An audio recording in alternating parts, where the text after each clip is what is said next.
Wacana perdamaian dalam kasus dugaan ijazah palsu Jokowi semakin memanaskan polemik. Bahkan kini muncul lagu bertema ijazah palsu. Dari syairnya, si pencipta tidak menyebutkan nama pemilik ijazah yang diributkan. Tapi publik hakul yakin tembang ini merefleksikan kondisi yang terjadi di tanah air. Tunjukkan aja yang asli, selesai masalah.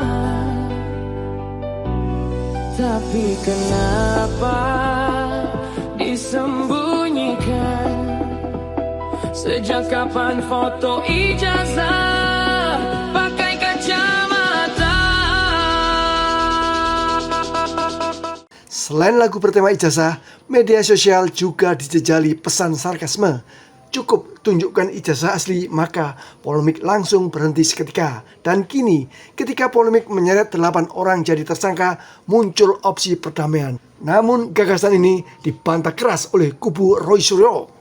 Sehingga kami tegaskan kepada seluruh rakyat Indonesia, Pak Rismon, Pak Roy, dan yang lainnya tetap membersamai aspirasi seluruh rakyat Indonesia yang ingin membuka kasus ini sampai tuntas ke akar-akarnya. Jadi kalau ada pihak-pihak yang mengaku punya kepentingan, punya kapasitas, atau mengaku juru bicara atau apapun, termasuk kemarin kami komplain Saudara Faisal Assegaf yang tiba-tiba bicara tentang perdamaian, juga Prof. Jimli Asidiki yang bicara tentang mediasi, karena ini kasus pidana, bukan kasus perdata. Kemarin waktu saat kasus perdata, Saudara Joko Widodo berulang kali di mediasi justru tidak pernah hadir. Hari ini di kasus pidana yang Saudara Joko Widodo sendiri melaporkan, maka Saudara Joko Widodo harus masuk ke pengadilan. Jadi jangan kemudian membangun narasi untuk mediasi di kasus pidana. Dan kepada tim reformasi Polri, khususnya Komisi Reformasi Polri, semestinya fokus ngurusi institusi Polri.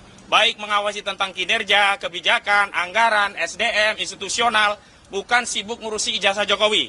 Dan salah satu legasi institusi Polri yang perlu dikoreksi adalah gemar melakukan kriminalisasi. Dan karena kriminalisasi itulah hari ini klien kami, Pak Roy Suryo dan kawan-kawan, menjadi statusnya menjadi tersangka begitu. Jadi sekali lagi jangan lencengkan atau jatuhkan marwah institusi yang baru dibentuk oleh Pak Prabowo untuk mendamaikan ijazah palsu. Sebenarnya dalam kasus ijazah Jokowi tidak perlu perdamaian, cukup tunjukkan kebenaran ilmiah. Kebenaran ilmiah jangan ditandingkan dengan kebenaran politik. Menggugurkan kebenaran ilmiah dengan kekuasaan politik itu sama dengan kita mundur berabad-abad lalu. Kita mundur ke seperti Galileo. Kita mundur juga lebih jauh lagi ketika ya namanya orang-orang cerdas cendekia seperti Bukhari Muslim dan kawan-kawan itu terkena menghadapi kerajaan. Ijazah palsu belum kelar, yang mudah dibuat susah.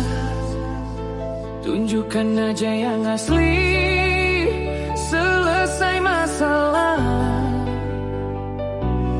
Tapi kenapa disembunyikan?